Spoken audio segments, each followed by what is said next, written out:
Alright YouTube, I'm still at Woodland Cemetery. I'm showing more of the cemetery. I just feet from where I ended the previous video. So I'm going to show you guys some more of the grave sites right here. As I said in the previous video, this part of the cemetery was one of the newer sections. It's a nice grave right there. Robert Closey Weaver, goodbye sweet prince. Another bench right here, Wyden theft right here. Obviously somebody that hasn't really been buried yet right here, a stone for them. Possibly his wife or family. Gibson. Just beautiful landscaping throughout this cemetery right here. Those grave sites over there are pretty similar in general, so I'm going to show some more of the unique ones, because I already showed these other ones were a little bit more plain per se. No disrespect, but they weren't the fancy stuff. But here's a Bernard Tracy Felicio. Obviously all looks like brothers and sisters buried here on this grave site.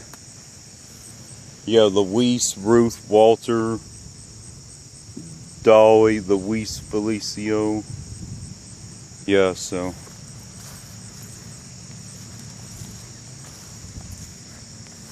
some more of the grave sites right here. Tackix, Hughes.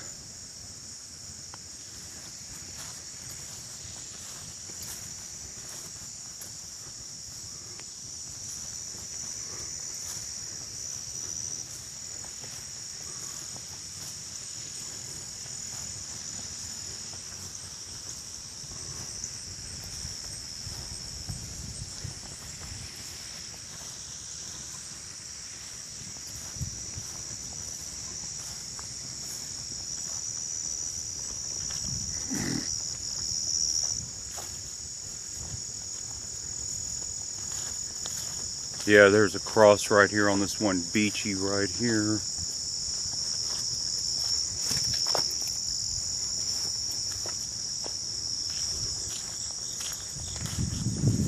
Yeah, Donald Beachy and Sadie Beachy. You can't really see where the year they both died, because this says 1898, so that's kind of the birth year, unless by some miraculous chance they're both still living now, which the wife would be, geez, if she was still living, 116. But yeah, this is more of the cemetery right here. Osborne right here. Not sure if I'm sure somebody's buried there. It's probably on the other side. Osborne and Schultz. So they probably bought a plot right here, but it just, maybe nobody's been buried here. You know, in this cemeteries, you know, there's been a lot of earth that has been moved throughout these over the years as people die and get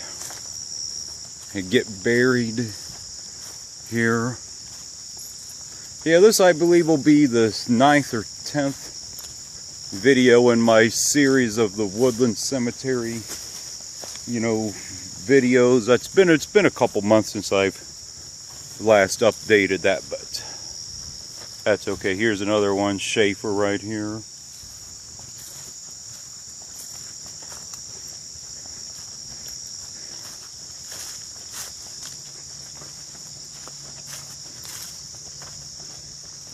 Here you got a mausoleum, or I don't know what it's called, mausoleum or whatever it's called. Cornyn. Robert and Louise Cornyn, they both been passed away for wife for 60 years, and he died. It's been almost 80 years. Pretty nice grave site right there. I'm not sure if this is a family plot or not, but yeah, you can kind of see where the grass here in the ground has kind of been rooted up. obviously, you know, having to bury a lot of people and ground maintenance, it's going to be tough to maintain the cemetery. And you can see where the mud is in, where you can see where it kind of gets a little bit muddy in this part of the cemetery. Are twins. This looked like this may have been the case of some babies that died way too young. Robert F. and James L. December, man,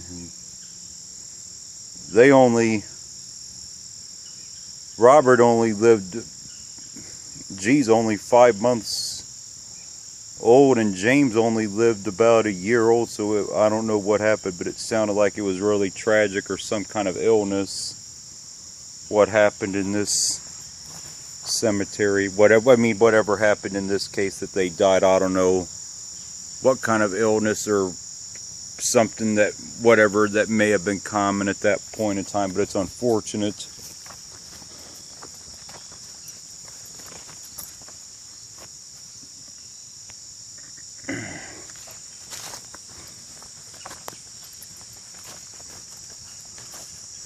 Wonderlic. Yeah, there's this thing called the Wonderlic test, which is kind of controversial. The NFL uses, but obviously it's a German last name, so it was clearly taken from some German idea. It doesn't look like anybody's buried at that one, but here's some more graves right here. You can see the sun over there a little bit, but I'm trying not to focus the camera too much on that, because that's going to ruin the videos. Obviously, Father Edward Marisol, another priest right here. Bernice Deger, Emma G. Warner, Albert E. Warner, so obviously husband and wife, or brother and sister.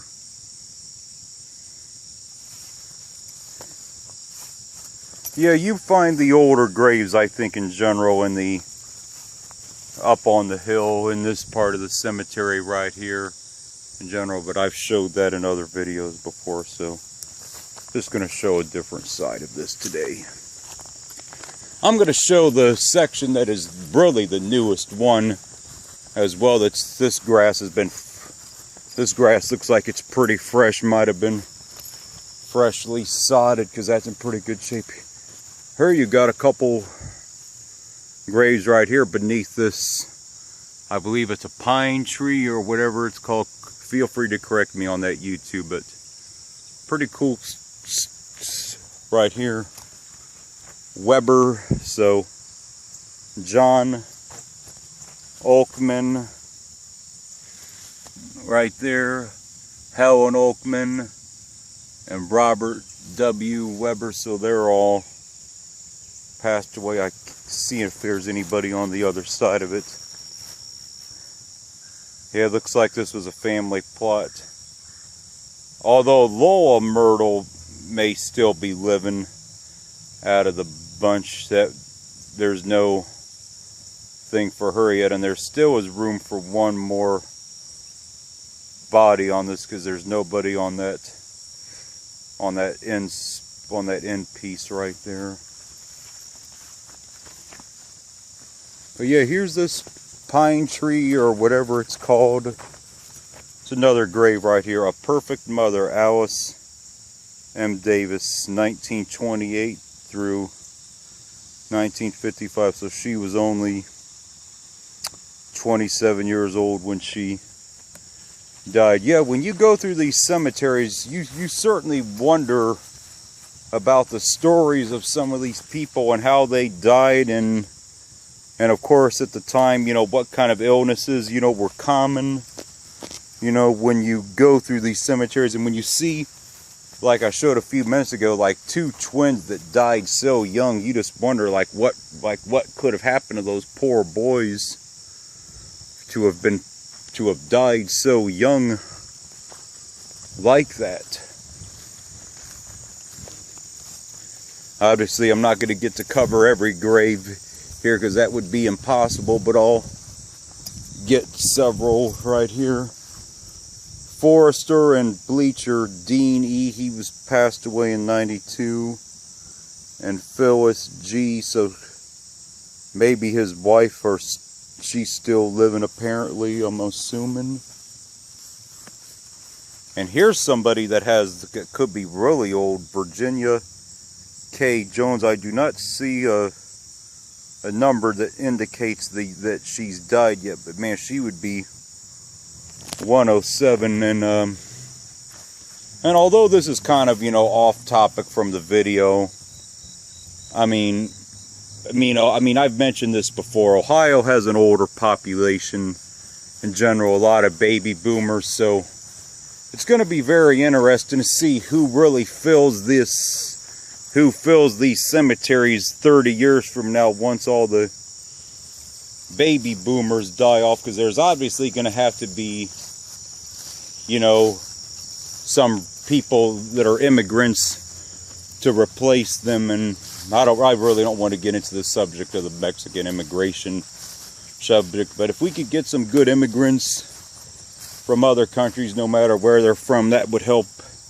That would be interested in being God-fearing people and helping to maintain families. That would be what we need to rebuild the population here. Because they said when I talked with them at the office, they said they have space for about 100 or 150 years here at this cemetery right here.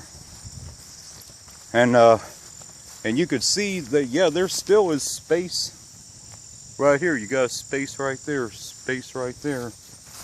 You still got this right here that's not been plotted or developed yet. There's another view of this part of the cemetery right here. This is on the south end. The first two videos I've been covering the south end of the cemetery here this morning, but pretty cool thing. Alright YouTube, that's it for this one. I'm going to end this one now and I'll start another one.